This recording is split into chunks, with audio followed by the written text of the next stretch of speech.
Narinig niyo na po sa akin ito noon na binanggit ko sa inyo na isa sa mga dahilan kung bakit ang Kristyanismo ay unique ay ang kanyang pagiging exclusive.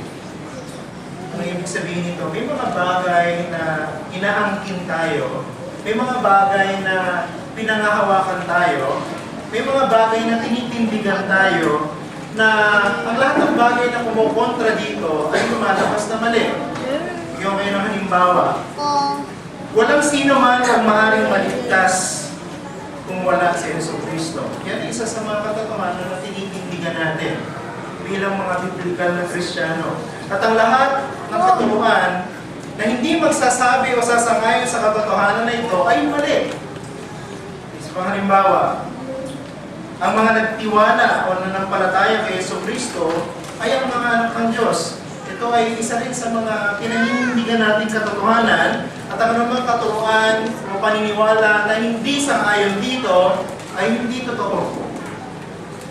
Now, this often puts the burden of proof on us.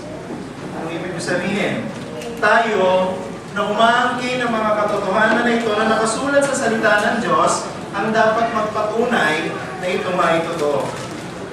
Maaari ba nating pigilan ang mga hindi mananampalataya na magsalita ayon sa kanilang nasasaksihan mula sa ating buhay?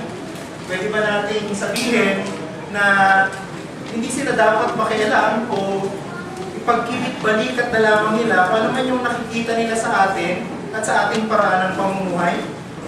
Hindi eh. Hindi natin yung pwedeng gawin.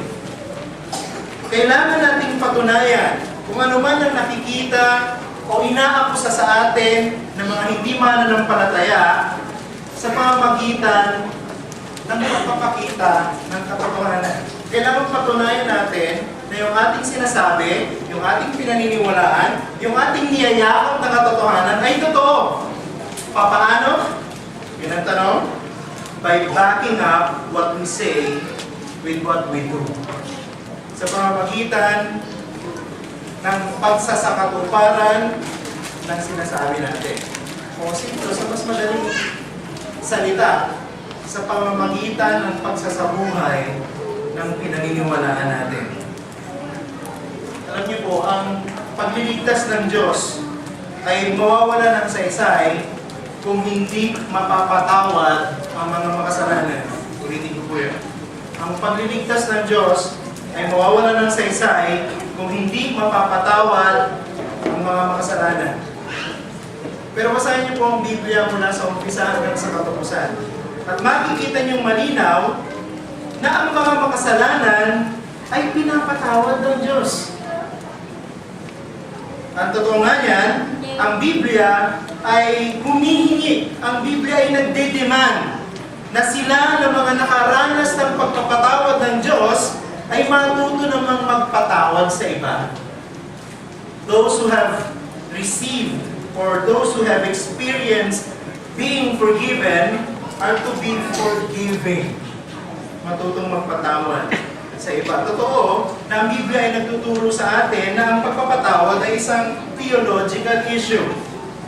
Ibig sabihin, ng theological, ang Diyos mismo ang unang nagpatunay na ito ay totoo sa pamamagitan ng kanyang sariling pagsasagawa nito. Ang Diyos ang unang nagpatawad. Ang Diyos ang unang nagpatawad sa mga makasalanan. Ngayon tayo na mga nakaranas ng pagpapatawad, dapat alam din naman natin na ang pagpapatawad ay isang practical na bagay. Hindi lang ito isang theological na bagay, ito isang practical na bagay. Ano ibig sabihin? It is best proven by what others see we actually put into action. Pinapatunayan natin ang ibig sabihin ng pagpapatawad sa mga nakakasala sa atin sa pamamagitan ng pagsasapamuhay ito. Ito po sa passage natin sa Filemon, dalawang bagay lang po yung gusto kong pansinin natin. Una, the practical reason for forgiveness. Pangalawa, the practical results of forgiveness. Una, tingnan natin yung the practical reason for forgiveness. Nagagawa natin isakatuparan ang pagpapatawad dahil sa isang malinaw na dahilan. Bagamat ang tema ni Filemon o ng buong sulat ni Apostol Pablo kay Filemon ay patungkol sa pagpapatawad, we cannot see it mentioned at all anywhere in the letter. Pag binasa niyo po itong buong sulat na ito, napakaikli lamang, binubuo ng 25 talata, pwedeng basahin sa loob ng ilang minuto lamang, but you cannot find the word forgiveness. But it is the theme of the entire letter. Pag pinag-aralan niyo po siya mabuti, may kita niyo yung mga traces, yung mga patunay na ito ang tema ng sulat ni Apostol Pablo sa buong sulat niya. Ayun ang tanong, sino nga ba si Filemon? Si Filemon, maaaring isa sa mga nakakilala sa Panginoon nung si Apostol Pablo ay nangangaral ng mabuting balita. Pero dito, sa sulat na ito, pinakilala sa atin na si Filemon ay isang mayaman na miyembro ng iglesia sa Colosas. At sa talatang 2, makikita ninyo na maaaring ang iglesia sa Colosas ay nagtitipon sa kanilang sariling bahay. At si Apostol Pablo, mataas ang kanyang pagtingin kay Filemon. Tingnan niyo po sa talatang 5 ng Filemon. Sapagkat nabalitaan ko ang iyong pag-ibig para sa lahat ng mga banal at ang pananampalataya mo sa Panginoong Jesus. Ipinakikita sa atin dito na para kay Apostol Pablo, si Filemon ay isang mature na Christian. Sa pamanong paraan, makikita nyo ang balanse sa pamamagitan ng dalawang katotohanan. Una, ang pananampalataya sa Panginoong Jesucristo. Pangalawa, ang pag-ibig para sa lahat ng mga Kristiyano. Itong dalawang bagay na ito, ang balanse sa dalawang katangian na ito, strongly suggests na para kay Apostol Pablo, ang isang taong mayroong ganitong klase ng pamumuhay ay isang mature Christian. Isang Kristiyanong malalim ang kaugnayan sa Panginoong Jesucristo. So it is clear from this verse alone, gusto nating masabing tayo isang mature Christian. Alam niyo, ang pagiging mature Christian, ayon sa talatang ito, ay hindi yung matagal na tayong miyembro ng isang church. Ang pagiging mature Christian, ayon sa talatang ito, ay hindi yung marami tayong alam patungkol sa Biblia. Ang pagiging mature Christian, ayon sa talatang ito, ay hindi yung meron tayong ginagampanan ng ministry sa church. Ang isang mature Christian, ayon sa talatang ito, ay yung tao na nagpapakita ng pananampalataya sa Diyos. Pero hindi lang yun. Siya ay nagpapakita rin ng kanyang pag-ibig para sa lahat ng Kristiyano. Sa ibang salita, o sa madaling salita, genuine faith in God produces genuine love. Hindi lang para sa mga Kristiyanong gusto natin,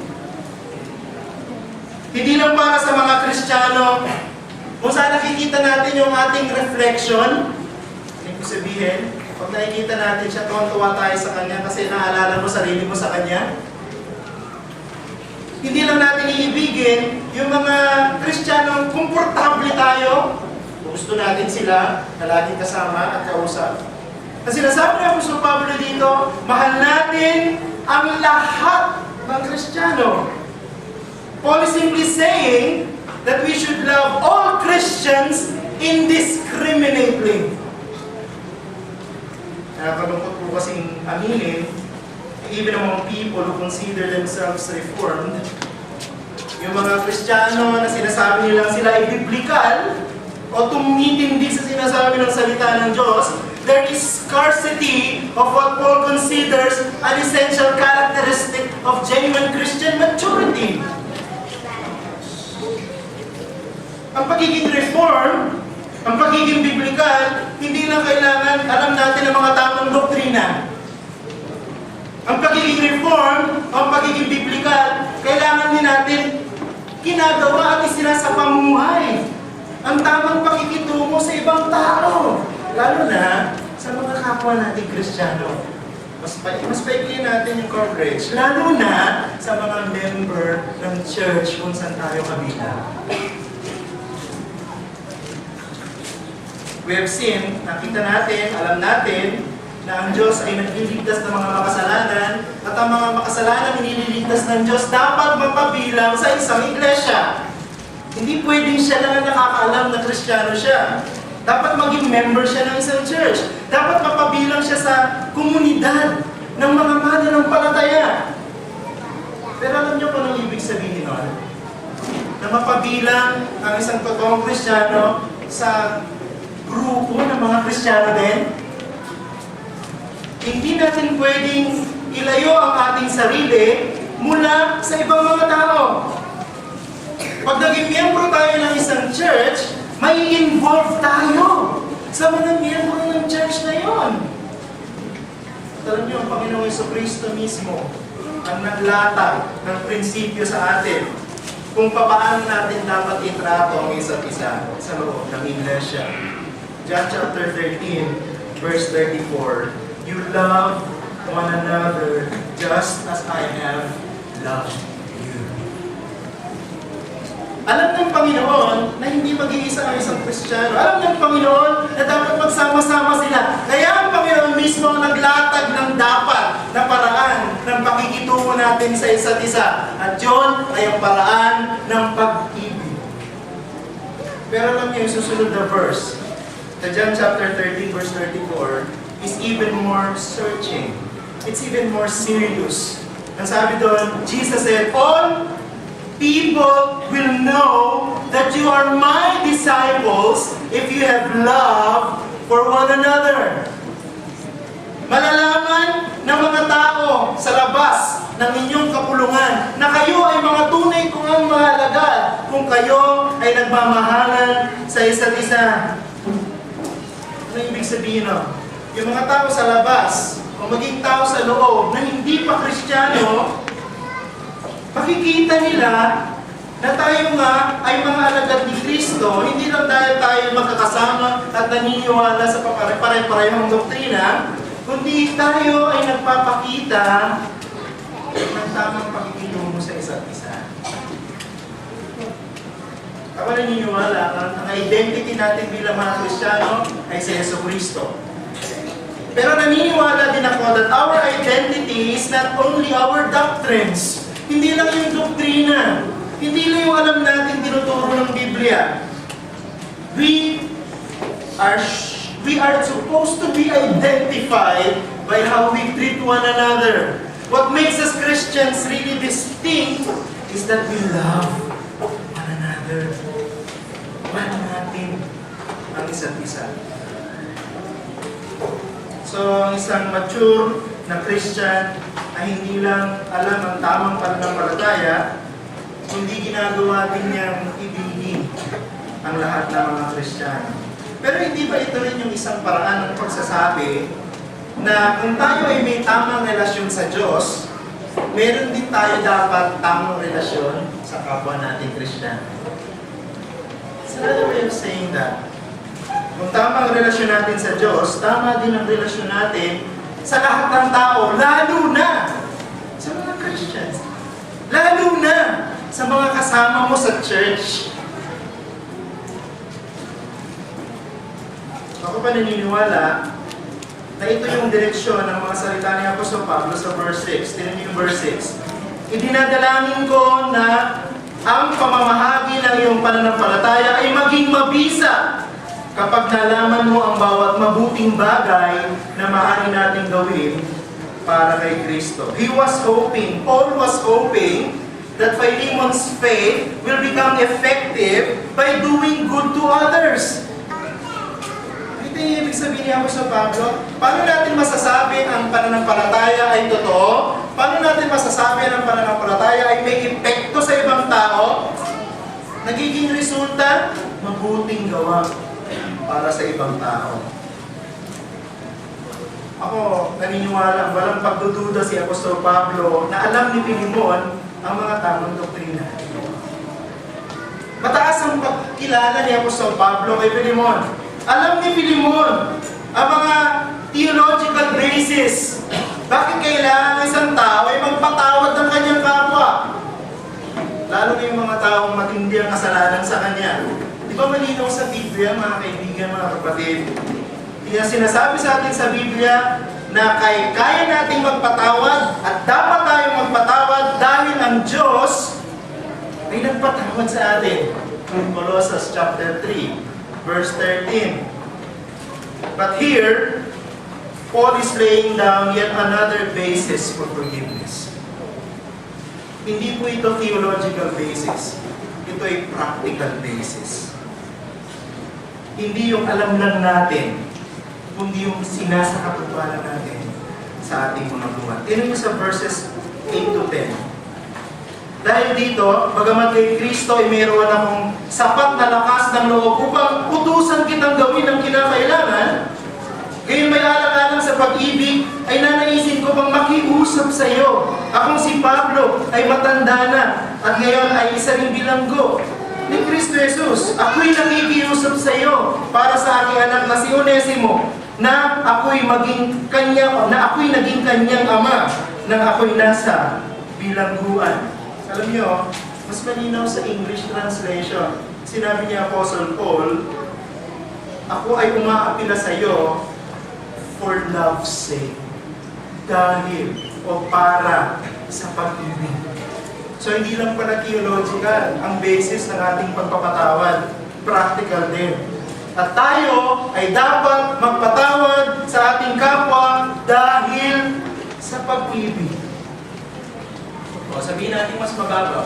Kailangan nating patawarin ang mga taong humingi sa atin ng tawad dahil mahal natin sila. Ano sinasabi ni Apostol Pablo dito?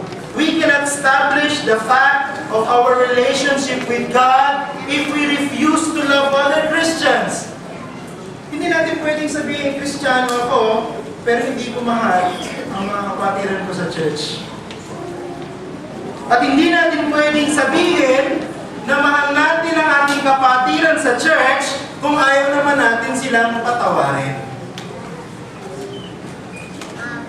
Kaya nga si Pablo, hinahamon niya si Filemon na sinasabi niya sa kanya, kung totoong mahal mo ang iyong mga kapatid sa Panginoon, katulad ng sinabi sa verse 5, patunayan mo, ipakita mo. Paano? By exercising love, and because of exercising love, you will forgive Onesimus.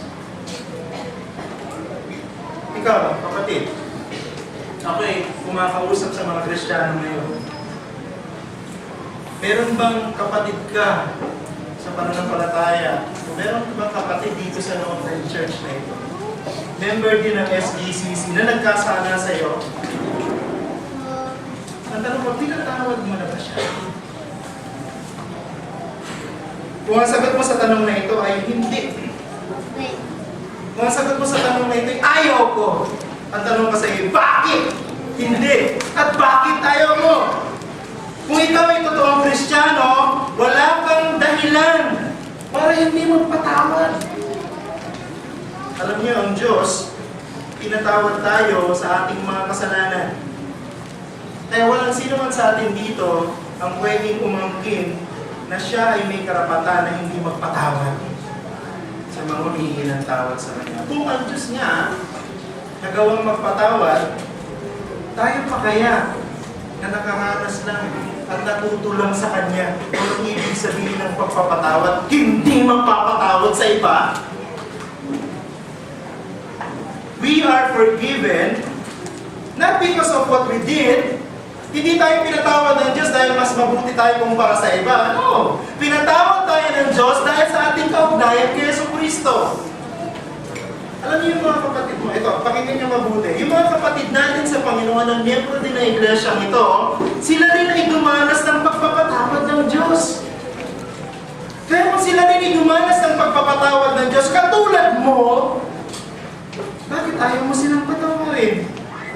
Kung ang Diyos, pinatawad sila sa kanilang kasalanan, kahit gaano magkabigat yung kasalanan na ito, why can't you? Bakit hindi mo magawa? Kung ang Diyos, nasa Kanya ang lahat ng karapatan para hindi magpatawad sa mga makasalanan katulad natin. Pero, dahil sa biyaya at dahil sa ating kaugnayan sa Panginoon, pinatawad niya tayo. Tayo pa kaya hindi magpatawad sa iba? Ang hindi sa atin. Kung ayaw natin magpatawad, parang sinasabi natin higit tayo sa Diyos. And that is sheer pride. Yung mga nakaranas ng pagpapatawad ng Diyos, walang karapatan na tumanggi na magpatawad ng kasalanan ng ibang tao sa kanila. Ang taong magpipilit na hindi ko siya patatawarin sa kanyang ginawa sa akin, pinapatunayan niya na hindi niya alam kung ano ibig sabihin ng pagpatawad ng Diyos. Baka hindi ka pa talaga Christian, kapatid o kaibigan, baka kaya ayaw mong magpatawad sa iyo. Nakita natin na practical reason for forgiveness, ano yun? Love. Pag-ibig sa isa't isa. Secondly, the practical results of forgiveness. Kung isinasakatuparan natin ang dahilan ng pagpapatawad dahil mahal natin ang ating kapatid, dapat meron itong ebidensya, meron itong resulta, meron itong patunay. Alam niyo sa verses 10 to 12, ito pong may sulat ni Apostol Pablo kay Philemon, ini-introduce tayo to the very purpose of Paul for writing to Philemon. Si Pablo ay sumulat kay Philemon in behalf of Onesimus. Kaya ang tanong, sino ba itong Onesimus na ito? Naalala niyo mabuti, si Onesimus ay isang alipin ni Philemon. It appears sa verse 18 na itong si Onesimo ay lumayas mula sa kanyang Panginoon na si Philemon. At sa kanyang paglayas, nagnakaw siya ng pera. Yan, sa verse 18. Nakikita natin dyan. However, by way of God's providence, etong si Onesimo ay nakarating sa Roma. Siguro, dahil ang Roma ay ang panahon na yun ay napakaraming tao, iniisip niya na sa pagpunta niya sa Roma, hindi siya nahuhuli. Pero alam niyo, ang ganda ng providence ng Diyos, nahuli siya ng Diyos. At ang Diyos mismo ang nagdisenyo para itong si Onesimo at si Pablo magkita. Nagkakilala sila. And by God's providence, ako naniniwala, it is God who orchestrated this acquaintance para itong si Onesimo, marinig niya ang Ebanghelyo mula kay Apostol Pablo. And eventually, he became a Christian. Nakita natin sa verses 15 to 16. Si Onesimo, matapos siya ay naging Kristiyano, napatunayan niya Apostol Pablo na siya ay totoong nagbago, sumulat kayo siya kay Philemon. Alam niyo, itong sulat ni Pablo kay Philemon, ay napasa kamay ni Philemon dahil kay Onesimo. Inutusan siya ni Pablo, sige, bumalik ka na kay Philemon. Pero dalhin mo ang sulat na ito. So, dinala ni Onesimo ang sulat na ito, binigay niya kay Philemon, at dito sa loob ng sulat na ito ay ang patunay, sabihin natin corroborating evidence, na itong si Onesimo ay totoong Kristiyano nga, at dahil sa patotoo ni Apostol Pablo, hindi lang siya nagbago. Siya ay dapat patawarin. At hindi lang siya dapat patawarin, siya ay dapat ibigin. Ganda ng istorya ng sulat na ito. So alam natin, hindi lang theological ang dahilan. Bakit tayo kailangan at dapat magpatawad? Practical din. At dito, sa huling mga bahagi ng sulat ni Philemon, pinakita na sa atin ang kabutihan ng Diyos. Kasi hindi lang niya sa atin ibinigay yung why we must forgive, binigay niya din sa atin yung how we are to forgive. We must forgive all Christians because of our love for them. And we must do it lovingly. Ngayon ang tanong, how do we forgive lovingly? Paano tayo magpapatawad ng may kasamang pagmamahal? Tatlong bagay yung binigay ni Apostol Pablo dyan. Una, it is not coerced. Hindi sa pilitan. We see in this practical application. We see this practical application in verses 8 to 9. Kung totoo, sinasabi niya po sa Pablo, parang sinasabi niya ganito, kung gagamitin ko ang aking otoridad bilang isang apostol, pwede kong iutos sa iyo, Filemon, na patawarin mo si Onesimo. Pero sabi ni Pablo, hindi ko gagawin yan. Dahil ang gagawin ko, imbis na utusan ka kung anong dapat gawin, pakikiusapan kita. At pinakiusapan ni Pablo si Filemon kung ano yung dapat gawin. At ang sabi niya, dapat ang dahilan ng iyong pagpapatawad ay ang pag-ibig mo kay Onesimo. This means that we should avoid commanding people to forgive one another. Hindi pwedeng utusan. Kayo mga bata, pagpatawaran kayo sa isa't isa. O ikaw, humingi ka ng sorry. Ikaw, humingi ka ng sorry. Hindi ka nun eh. Alam niyo kung bakit? We can fake it. Pwede nating dayain. Napipilitan lang tayo. Inutusan ako ni pastor na patawarin ko ang aking kapatid. Pero ang totoo, ayaw ko naman. Kasi para matapos na lang ang usapan, humingi ko ng tawad sa iyo, okay na tayo. Pero, real forgiveness is not forced. Ang totoong pagpapatawad, hindi pinipilit. Kung ang totoong pagpapatawad ay galing sa pag-ibig, dapat sabihin natin, ang pagpapatawad ay voluntaryo. Kusang loob. Forgiving out of love is voluntary. Kusang loob. Ito yung sinabi niya po sa Pablo sa verse 14. Ngunit ayaw kong gumawa ng anuman na wala kang pahintulot upang ang iyong kabutiang loob ay hindi maging sapilitan, kundi ayon sa sarili mong kalooban. So we do not impose truth, but we lovingly persuade Christians to choose to do what is right. Lalo na sa usapin ng pagpapatawad. Ang totoo niyan, mga kapatid ko sa Panginoon, hindi na kayo nakautusan kung anong dapat yung gawin. Kasi po na, kung talagang naranasan nyo na kayo tinatawag ng Diyos. Pangalawa, kung totoo na yung mga members sa church ay mahal ninyo, dahil sila'y minahal din ng Panginoon, kung paano kayo ay minahal, usang loob na yun. Pag humingi siya ng tawad sa iyo, patatawarin mo siya ng buong buo. Hindi ba? Hindi piliin eh. Usang loob. Pangalawa, ang pagpapatawad na may halong pagmamahal o bunga ng pagmamahal ay may kasamang pagkakasundo o may pakikipagkasundo. It involves reconciliation. Maaaring hindi pinilit ni Filemon na patawarin si Onesimo, pero matibay ang kanyang paniniwala na kung talagang pinatawad ni Filemon si Onesimo, tatanggapin niya ito. Makikipagkasundo siya dito. Tingnan niyo sa verse 17. Kaya kung ako ay itinuturing mong kapatid, tanggapin mo siya. Kung papaano ako ay tinatanggap mo. Ano sinasabi niya Apostol Pablo dito?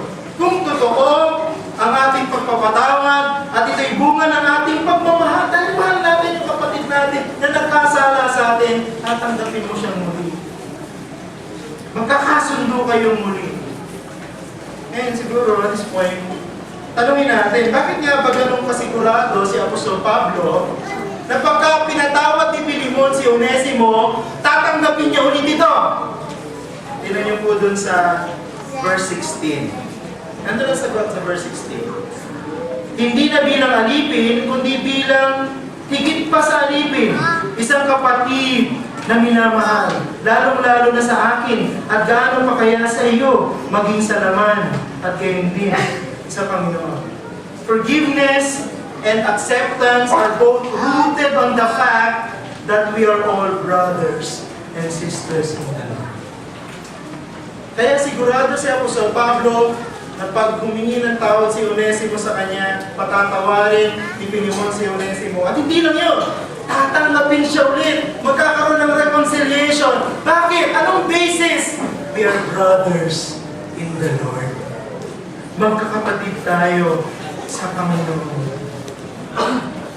Alam niyo yung phrase na yung in the Lord, napakahalaga nun. Yan sinasabi lang sa atin na ang kaugnayan natin bilang mga Kristiyano, higit sa kaugnayan dito sa mundo. It's even closer than the relationship between a husband and a wife. Diba sabi ng Panginoon, pagdating natin sa new heaven, sa new earth, wala nang marriage.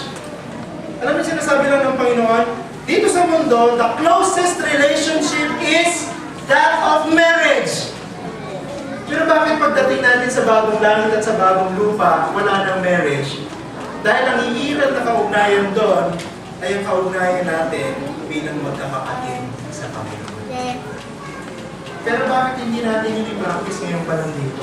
Kung ang ating kaugnayan sa new heaven, sa new earth, which will be for eternity, ay dahil sa ating pagiging magkakapatid sa Panginoon, why not practice it now? Habang nandito pa tayo. Kasi yun din naman ang gagawin natin sa eternity. Hindi pwedeng sabihin, Pastor, hindi ko na siya patatawarin sa eternity. Huwag na muna dito, sa mundo. That's inconsistent, di ba? Kung totoo, nadadanasin natin yon sa eternity, sa new heaven, sa new earth, why not practice it now? Habang nandito tayo sa lupa. Pangatlo, na practical result of forgiveness out of love, it requires restitution. Ano ibig sabihin? Reconciliation does not only require restoration of broken relationship. Pagka sinabi natin nagkasundo, nagkabati, sa wika ng mga bata, nagkabati na kami, nagkasundo na kami, hindi lang ito binabalik yung nasirang relationship o ugnayan, but also the restoration of something that has been taken away. Yan ibig sabihin ng restoration. Yan ibig sabihin ng restitution. Dito sa kaso ni Philemon at saka ni Onesimo, tingnan niyo sa verse 16. May request si Apostol Pablo dyan. Let's look at verse 18. Kung siya ay nagkasala sa iyo ng anuman o may anumang utang sa iyo, ay ibilang mong utang ko na rin. Sinasabi ni Apostle Paul dyan. Ito pong salitang ginamit niya dito ay ginagamit sa business.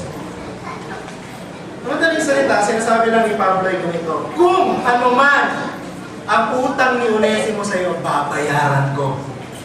Ganun lang kasimple. Yung sinabi ni Apostol Pablo. Ngayon, natanong ko paano natin na-apply ngayon?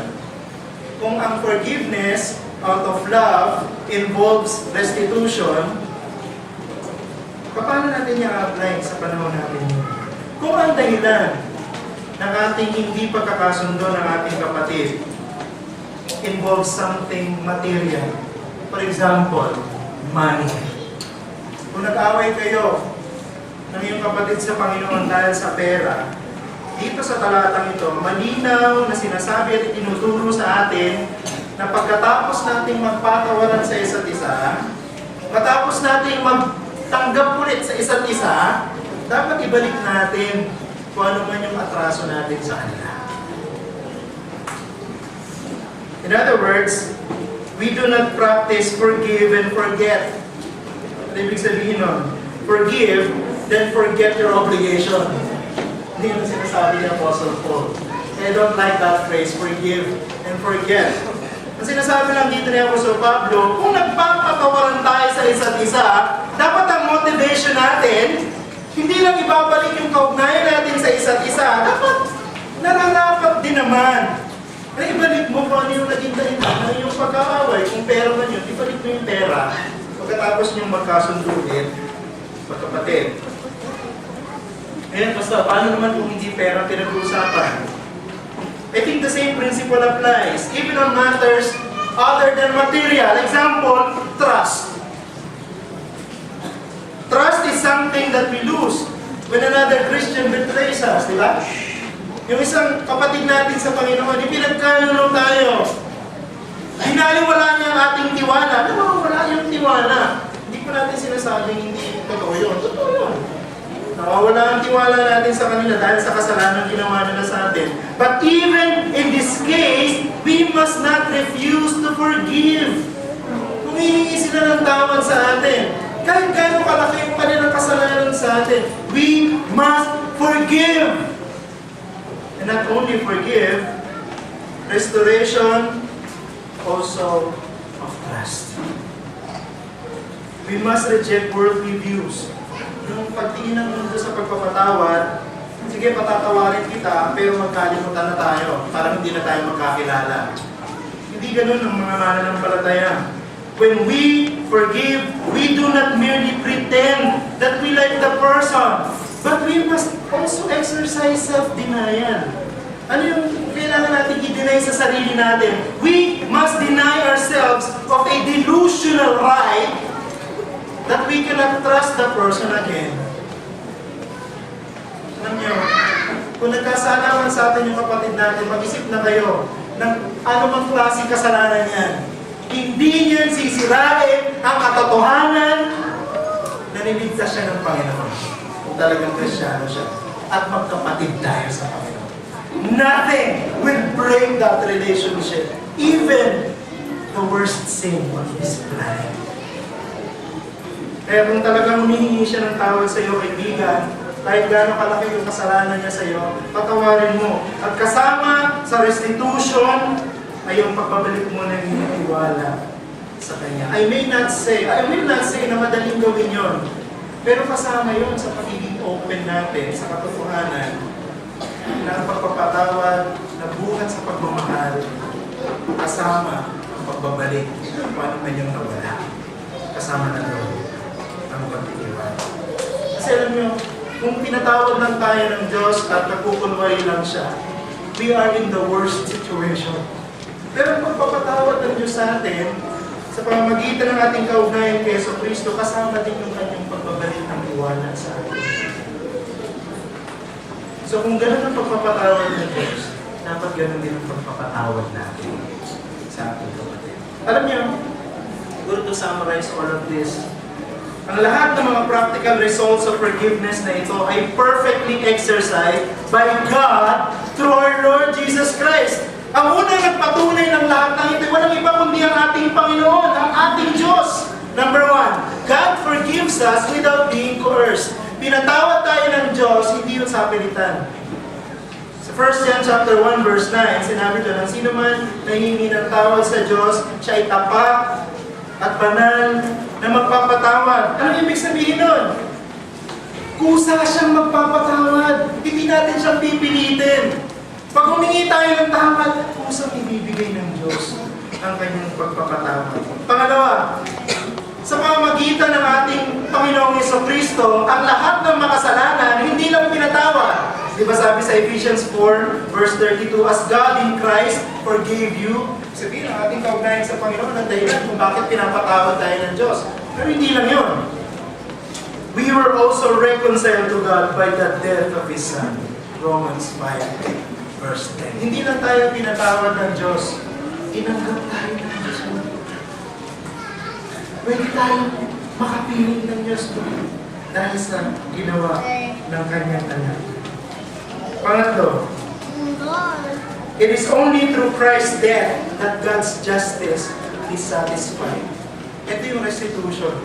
Alam niyo, nung nagkasala ang tao sa Diyos, sa hati ng Eden, nagrebelde tayo sa Kanyang justisya. Nagrebelde tayo sa Kanyang batas.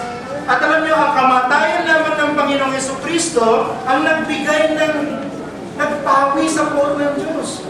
At maging nagpatawad sa ating kasalanan. 1 John chapter 2 verse 2, He is the propitiation for our sins. Si Jesucristo, ang kanyang kamatayan, hindi lang dahil doon pinatawad tayo. Dahil din sa kamatayan ni Jesus, ang poon ng Diyos napawi para sa mga makasalanan na katulad natin. Alam niyo, ang ganda ng picture na ginawa ni Paul dito sa verse 18. Diba sabi niya kay Filemon, kung meron ng utang sa iyo si Onesimo, babayaran mo. Alam niyo, yun ang ginawa ni Jesus eh. Yun yung ginawa ni Jesus sa cross. Paul paid all the debts of Onesimus to Philemon. Jesus paid all our debts to God. Lahat ng utang natin, lahat ng kasalanan natin, inako ng Panginoong Jesucristo noon sa Kalbaryo at dahil sa kanyang dugo. Pinatawad tayo ng Diyos. At ang kanyang hustisya ay nahusto. Kaya ngayon, ang tao na makasalanan pwedeng tanggapin ng Diyos.